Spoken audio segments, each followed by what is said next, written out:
Bienvenidos a The Debate. Hoy ponemos nuestra atención en una colección de relatos, fascinante. Bailadores entre misterio y espantos, del escritor venezolano José Gregorio Parada R.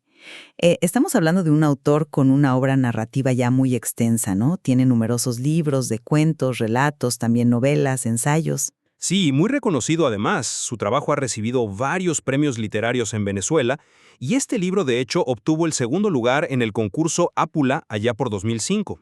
Y no solo es escritor, ¿eh? Parada tiene un doctorado en lenguas y literaturas, es profesor universitario. Incluso tiene publicaciones didácticas sobre la enseñanza del español, que seguro nutren su escritura. Exacto. Y esa experiencia se siente. Esta colección, en particular Bailadores, tiene una raíz muy profunda. Está ambientada, como decías, en Bailadores, su pueblo natal en los Andes venezolanos, y se nota que se nutre de la rica tradición oral de la región. Lo interesante, y aquí entramos en materia, es cómo Parada entreteje elementos históricos, sociales y, decididamente sobrenaturales. Precisamente, y esa mezcla es la que nos lleva a la pregunta de hoy, ¿no? Al leer estos cuentos, uno se plantea, ¿cuál es la función principal de todos esos elementos sobrenaturales, folclóricos? ¿Están ahí más que nada para rescatar, para preservar esa riqueza de la tradición oral, el misterio local, las leyendas?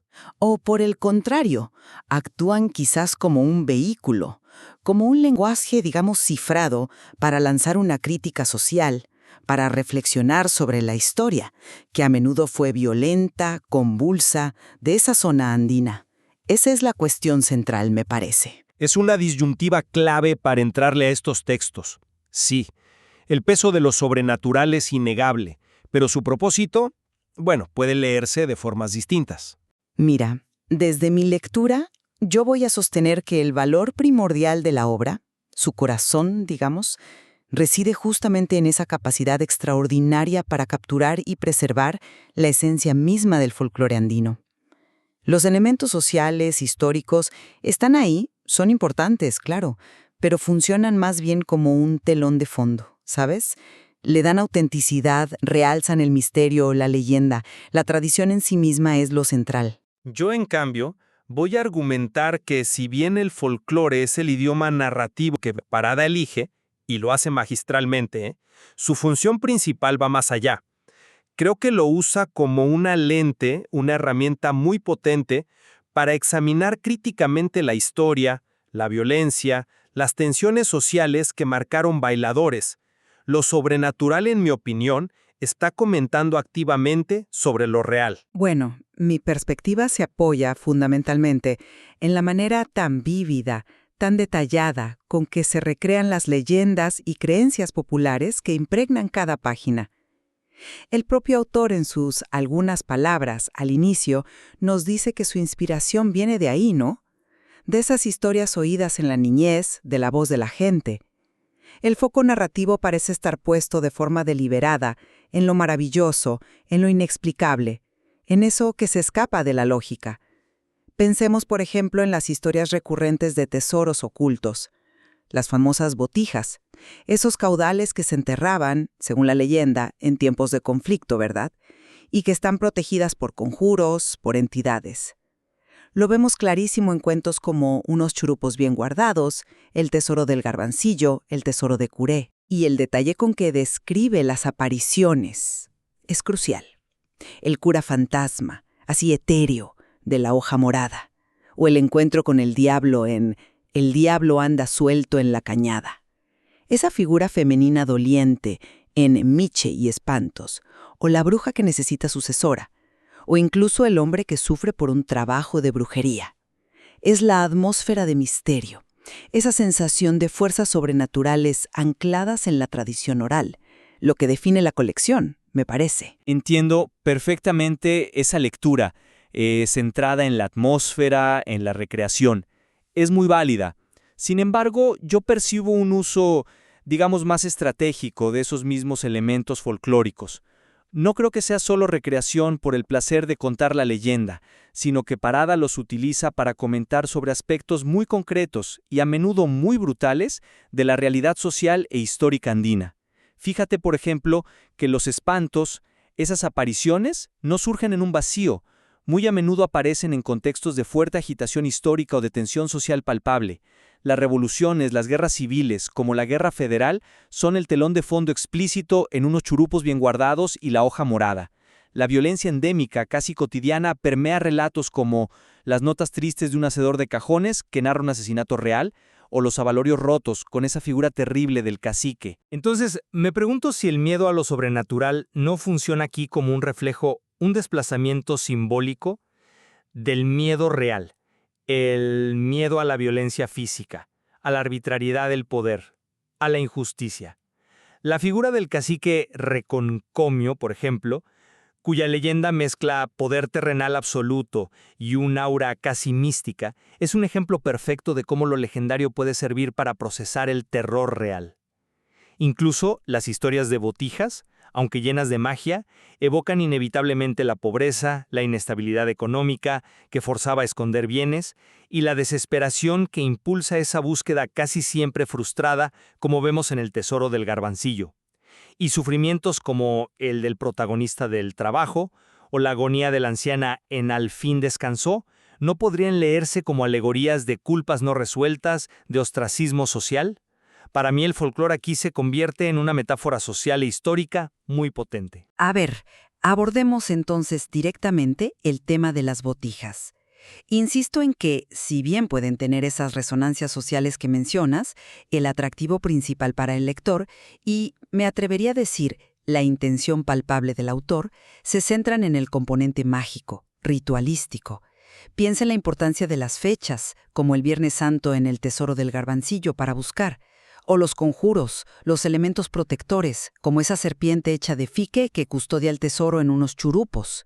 También la aparición de luces misteriosas que guían o despistan, como en El Tesoro de Curé. Y los guardianes sobrenaturales explícitos, el perro negro que aparece ahí mismo. Todos estos elementos apuntan, desde mi punto de vista, a la fascinación por la creencia popular en sí misma, a preservar ese mundo regido por rituales, por señales, por fuerzas ocultas. Claro, el andamiaje ritualístico es evidente, está muy bien construido, no lo niego, pero fíjate también en el contenido que subyace en esas mismas historias. Mencionaste unos churupos y la serpiente de fique. Bueno, esa historia sitúa explícitamente la necesidad de esconder los bienes durante las revueltas. Eso es un hecho histórico concreto, derivado de la violencia, de la inestabilidad política de la época, como también se sugiere en La hoja morada con el tesoro de la iglesia. Eso no es magia pura, es una consecuencia directa de la realidad material y social.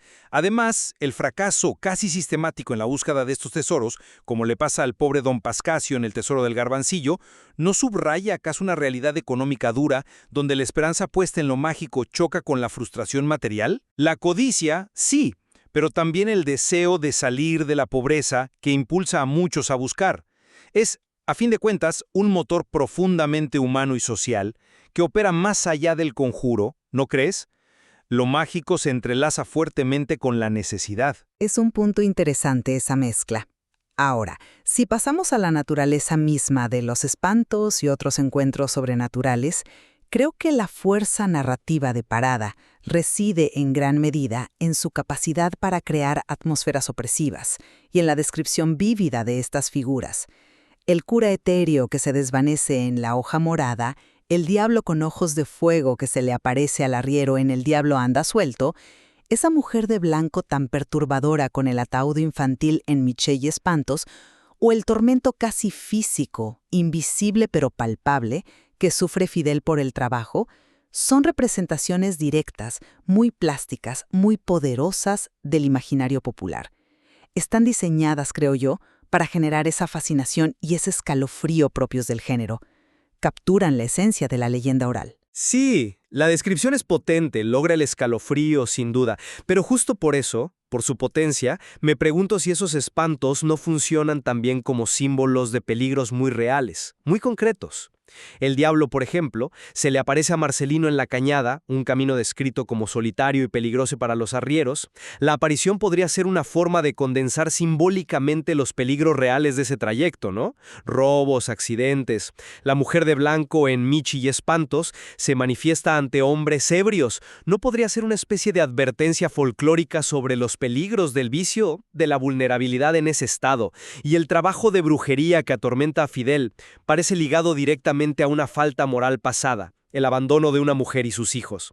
El sufrimiento sobrenatural podría ser entonces una especie de justicia poética, terrena o psicológica, vestida con los códigos culturales de lo sobrenatural. Y volviendo al cacique Recolcomium en los Avalorios Rotos, es un caso clarísimo donde el poder real brutal de este personaje histórico se entrelaza con un aura mítica para explicar el terror que infundía y quizás para poder narrar y procesar esa violencia extrema. Lo sobrenatural, en esta lectura, da forma a miedos, culpas y traumas muy reales. Entiendo esa línea de interpretación simbólica, aunque yo pondría el énfasis en otro lugar al considerar la intersección con la historia y la violencia. Es innegable que los marcos históricos están ahí bien definidos. La Guerra Federal, la dictadura gomecista, fechas concretas, la construcción de la trasandina en el trabajo. Sin embargo, yo argumentaría que la función principal de estos elementos históricos es dar verosimilitud a las leyendas, anclarlas en un pasado concreto, reconocible. Sirven como un escenario auténtico, un lienzo rico en detalles, sobre el cual se despliega el verdadero protagonista, el folclore, el misterio. La historia contextualiza, sí, pero el núcleo temático sigue siendo el misterio transmitidor al mente. Por ejemplo, en La hoja morada, la guerra es la causa por la que se esconde el tesoro, pero el foco del relato está en la leyenda del tesoro y en la aparición fantasmal del cura. Ahí es donde mi lectura difiere de raíz. Yo no veo el folclore simplemente adornando un fondo histórico, sino interactuando con él de manera mucho más profunda, como una respuesta directa y significativa a esa historia violenta, a esas condiciones sociales. El tesoro de la iglesia en La hoja morada no solo se esconde durante la guerra, se esconde a causa de la guerra. La leyenda nace directamente de la violencia histórica, no es que solo se ambiente en ella.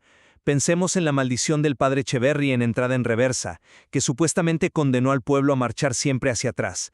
Esta leyenda surge de una humillación específica y brutal, y se convierte en una metáfora colectiva para explicar, quizá justificar, el atraso percibido del pueblo, vinculándolo a una injusticia histórica. El asesinato de Amando en Las notas tristes se presenta como un hecho real, violento, pero su narración se entrelaza con presagios, con detalles cotidianos que adquieren un tinte ominoso, mostrando cómo lo trágico impregna la percepción de la realidad local.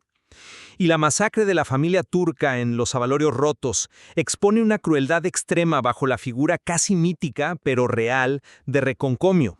El relato usa recursos de lo legendario para poder abordar un trauma social profundo. Lo sobrenatural, entonces, no es separable del trauma histórico y social, más bien lo ilumina, lo interpreta, le da forma narrativa. Bueno, en resumen, y volviendo a mi posición inicial, considero que Bailadores entre Misterio y Espantos es ante todo una celebración y un rescate magistral del riquísimo imaginario popular andino venezolano. Su mayor logro reside en la evocación de esa atmósfera única de misterio, de maravilla, de temor ancestral, y en la preservación literaria de estas narrativas.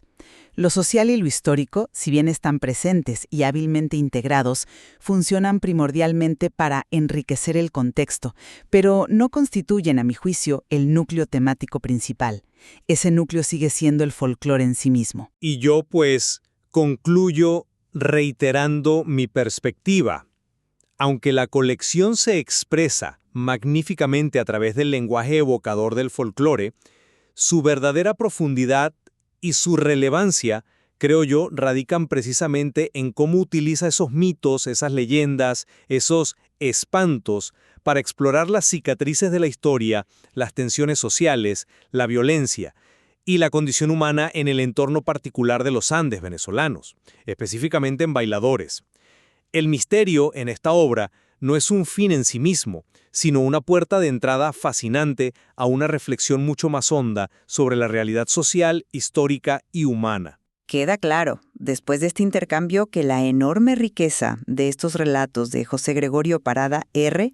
reside en gran medida en esa tensión productiva, ¿no?, entre la labor de preservación del folclore y su utilización, al mismo tiempo, como una potente herramienta de comentario social e histórico. Efectivamente, no son lecturas excluyentes, seguramente coexisten. La interpretación final sobre dónde poner el énfasis, qué resuena más en cada lector, pues queda abierta. Es una invitación a sumergirse en las páginas de Parada y seguir explorando por cuenta propia estas fascinantes y, bueno, inquietantes historias de bailadores.